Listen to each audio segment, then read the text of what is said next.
Allah Jalla Jalaluhu. Orang-orang sufi mengatakan, Ilahi anta maksudi, ya Allah, hanya engkau yang kutuju. Dalam seni engkau yang kuagungkan, dalam Quran engkau yang kuagungkan, semuanya hanya memujimu ya Allah. Waridha kamatlubi, redamu yang kucari. A'tini, beri aku ya Allah mahabbataka, mencintaimu. Kita nggak bisa cinta sama Allah, nggak bisa kalau nggak diberi Allah. Wa ma'rifataka, mengenal rahasia kebesaran. Makin mengenal Allah, makin lezat hati kita dengan Allah.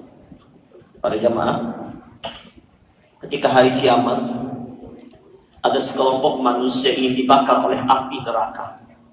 Tapi begitu Nabi di padang mahsyar membela itu umat dengan mengibaskan selendang beliau, sehingga api itu nggak jadi menyentuh, api terus menyala-nyala. Datanglah malaikat Jibril membawa semangkok air, menyerahkan kepada Nabi. Nabi ambil semangkok air dan dipercikan kepada api. Sengaja yang ngantuk supaya bangun, supaya perhatian, yang ngomong supaya perhatian. Kita acara syiar itu mengenang Allah.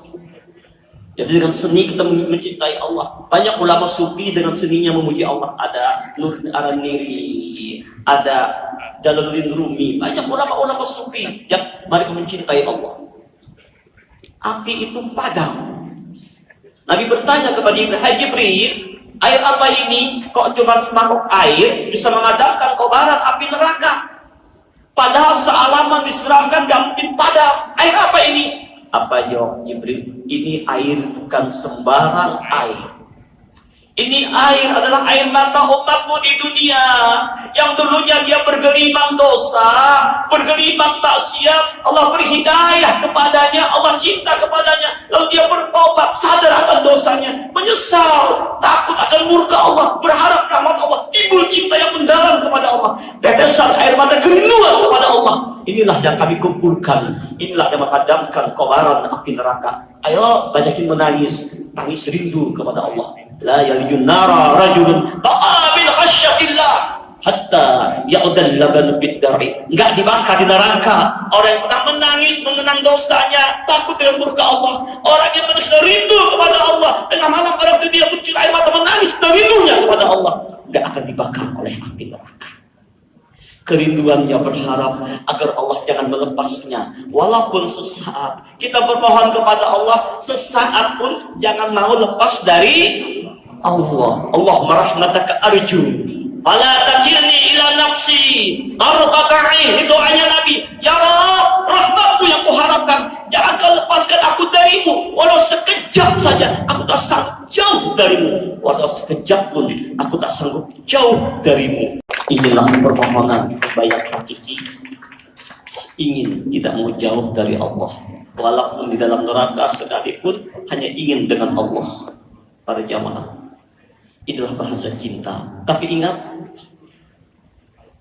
ahasiban nasu ayaqulu amana wa hum la yuftanun. Kamu jangan ngaku kau beriman kepada Allah kalau kamu tidak diuji. Idza ahabballahu qauman ibtalahum. Kalau Allah sayang kepada seorang hamba, Allah uji dengan sakit, dengan penderitaan, dengan cobaan. Ngaku benar gak cintanya? Kalau cuma disayang aja, airnya pilup ya, sampai diuji dengan cobaan, nggak dihiraukan oleh Allah, minta nggak dikabul-kabulkan, sabar nggak? Kalau sabar itu yang asli. Kalau cuma dikasih dapat, oh aku cinta kepadamu ya, tapi enak terus. Ketika diuji, jauh dari Allah. Itu bukan pencinta sejati, pencinta palsu. Pencinta sejati itu adalah dapat cobaan, ujian, tambah dekat dia dengan Allah, tambah hampir dia dengan Allah. Bahkan Rasul mengatakan, ada kalanya satu dosa yang tidak dapat dihapus dengan sholat, dengan puasa, dengan amal ibadah. Tapi dengan cobaan, ujian, fitnahan, caci makian, sakit, dia reda darimu ya Allah, dari kekasihku memuji. Maka kafaratul dzunub, pembersih dosa. Ada kalanya amal kita nggak cukup untuk menjaga makam wilayah kewalian. Dengan cobaan, ujian, dia reda, Allah angkat dia jadi wali. Maka oleh sebab itu menghadapi reda, ikhlas, radhiyallahu anhum wa radu anhum, dzalika liman khasyah Allah. Allah redha kepada mereka. Kenapa? Karena mereka redha kepada Allah. Kalau kita ingin menjadi orang yang diridai Allah, ikhlas, dan apapun cobaan, apapun ujian, datangnya dari Allah. Demi cinta kepada Rabb kita, rela menerima cobaan dan ujian, rela ikhlas untuk mengatasi problem yang terjadi menimpa kita semua. Sulit apapun problem itu, pasti ada jalannya. Nabi memberikan satu syarat, satu rahasia agar masalah yang menimpa kita itu Allah berikan jalan keluar. Dengan apa? Melepaskan akwal kita, bergantung kepada Allah dengan kalimat la haula wala quwwata illa billah, kanzun min kunuzil jannah. Ini adalah perbendaharaan surga. Orang yang mengamalkan la haula wala quwwata illa billah, dia sudah berada di dalam surga di dunia ini. Apa makna la haula wala quwwata illa billah? La haula an ma'siyatillah wala quwwata bi ta'atillah illa bi aunillah. Enggak ada daya untuk menghindarkan diri dari berbuat dosa dan maksiat melainkan dengan tolongnya Allah. Nggak ada kekuatan untuk sholat, beramal, beribadah, melainkan dengan tolongnya Allah. Kita nggak ada apa-apanya, hanya dengan Allah. Maka ketika orang menghayati itu, lalu dia berbanyak membaca la haula wala quwwata illa billah, la haula wala quwwata illa billah. Sungguh kita lemah, nggak ada apa-apanya, bergantung kepada Allah. Maka problem akan diberikan jalan keluar oleh Allah. La haula wala quwwata.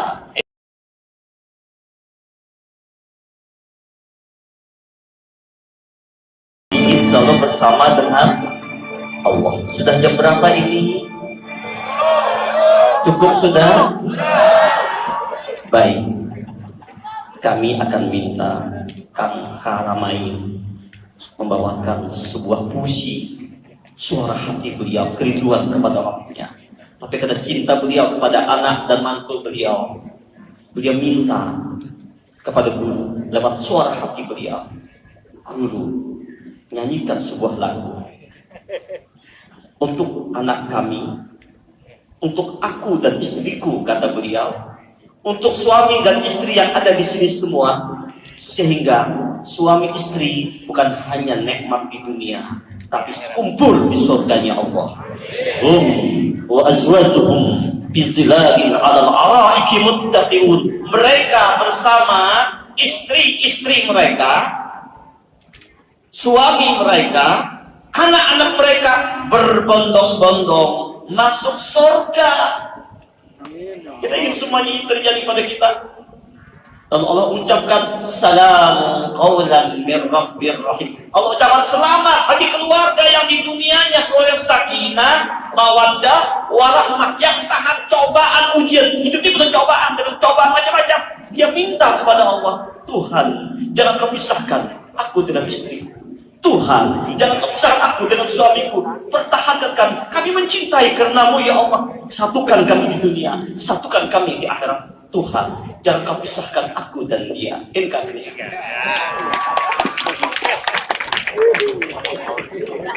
Sampai subuh.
Jadi jangan dibesarkan sampai kayak nenek ya, tapi sampai akhir hayat gitu ya. Sampai surga.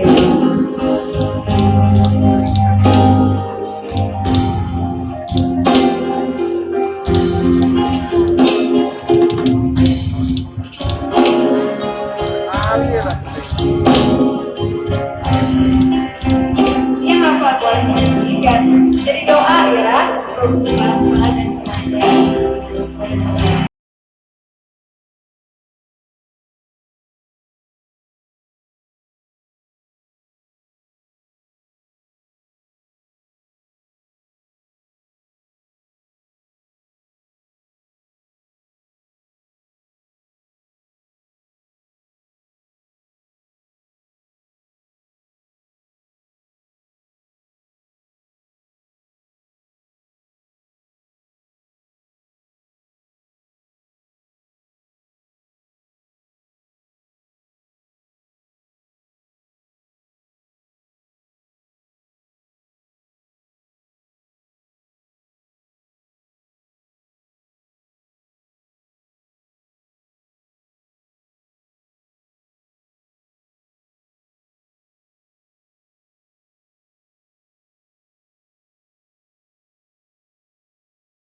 Baik, kita sesaat meresapi, merenungi satu munajat dari seorang yang rindu dengan Rasulnya, yang berharap reda Tuhannya, yang mengorbankan harta dan tenaganya demi kecintaannya kepada Rasul dan Rabbnya. Kang Karamain akan menyampaikan satu munajat yang akan disampaikan oleh beliau. Kepada beliau kami persilahkan. Tepuk tangan. Bukan hanya penguasa, pengusaha, politikus, tapi juga seniman dan sufi. Allahu Akbar.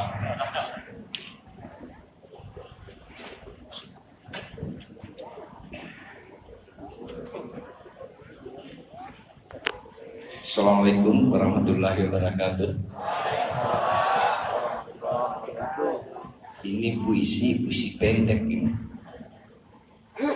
Karena tidak berani melanggar perintah guru, terpaksa dibacakan meskipun belum selesai. Tapi insya Allah maknanya luar biasa.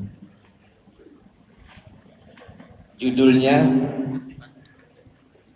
Cintailah Diriku, Ya Rasulullah.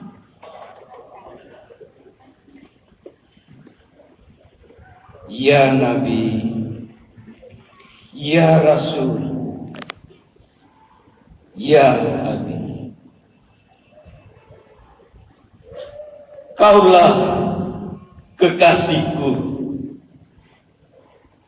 hatiku hanyalah untukmu.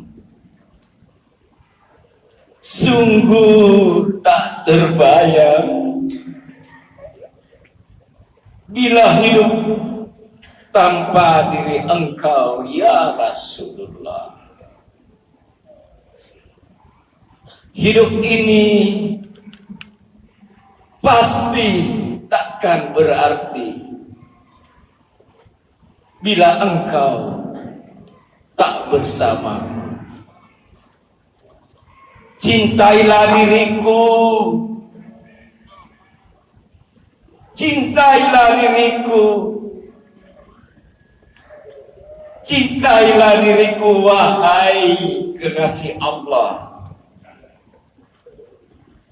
Hidup diri ini ingin selalu bersamamu, wahai Rasulullah. Sallu ala Nabi, sallu ala Nabi, sallu ala Nabi. Sungguh hidup ini hanya ingin bersamamu. Cintailah diriku, wahai Rasulullah. Sekian dan terima kasih. Wabillahi taufiq wal hidayah. Wassalamualaikum warahmatullahi wabarakatuh. Allahumma shalli ala Sayyidina Muhammad. Inilah suara hati kita semua. Tapi demi Allah, ayah ibu cinta kepada kita. Tapi Rasulullah jauh lebih cinta kepada kita melebihi ayah ibu kita. Kita sayang dengan diri kita, tapi demi Allah, Rasulullah jauh lebih sayang kepada kita melebihi diri kita. Siapapun yang mencintai Nabi tidak akan bertepuk sebelah tangan. Dan Nabi menjanjikan al-mar'u ma'aman ahabba ilaih. Seseorang bersama apa yang dicintainya. Kita cinta sama Nabi, maka yakin bersama Nabi di surga. Tapi hati-hati Bu, jangan sembarang bilang cinta. Mengapa cinta kepada seorang, waspadalah, dan bersama. Cinta kepada orang yang fasik, maka kumpul sama orang fasik neraka nanti. Cinta sama Hollywood yang buka-bukaan bersama mereka. Cinta kepada orang yang beda dengan kita keyakinan, lalu kita idolakan bersama mereka. Maka cinta sejati hanya kepada baginda Rasulullah Sallallahu Alaihi Wasallam. Saking rindunya kita dengan Rasulullah, ingin selalu terbuka hijab melihat Nabi. Tapi ibu Nabi nggak mati, pindah tempat. Makanya dalam sholat kita mengucapkan Assalamualaikum ayyuhan Nabi wa rahmatullah wa barakatuh. Setiap saat dia melihat kita, mengawasi kita, bahkan rindu kita ingin berjumpa Nabi, dan bisa ketemu Nabi secara zahir. Mudah-mudahan Allah buka hijab dalam tidur kita, bisa mimpi bertemu Rasulullah. Saat yang mimpi ketemu Nabi dalam tidurnya, syaitan yang menyerupai Rasulullah yang hadir. Ya Rabb, setiap malam kami rindu untuk berjumpa dengan Nabi. Bu, malam-malam tidur ada nggak niat mimpi ketemu Nabi? Alhamdulillah. Pak, ada nggak mimpi ketemu Nabi? Niatkan setiap tidur, ya Allah, mimpi kalau berjumpa dengan Rasulullah, berbanyak salawat, rindu dengan Nabi. Sehingga kalau perlu tendangkan satu kerinduan. Salah seorang habaib ketika dengar lagu Selamat Malam Duhai Kekasih, dia pingsan. Kenapa? Karena terbukanya hijab dengan Rasulullah. Selamat malam Duhai Kekasih adalah kerinduan kepada Nabi setiap malam agar mimpi bertemu Rasulullah. Maaf, ulun ceramah spontanitas, nggak ada janjian dulu dengan Epi, dengan Inka, nggak ada janjian. Makanya kaget-kaget mereka. Abang Karmain kaget-kaget, spontanitas saja. Tepuk tangan. Selamat malam Duhai Kekasih. Kontak hati kita kepada Allah. Berarti tanda selamat malam ini, tanda sebentar lagi kita akan pulang ke rumah masing-masing.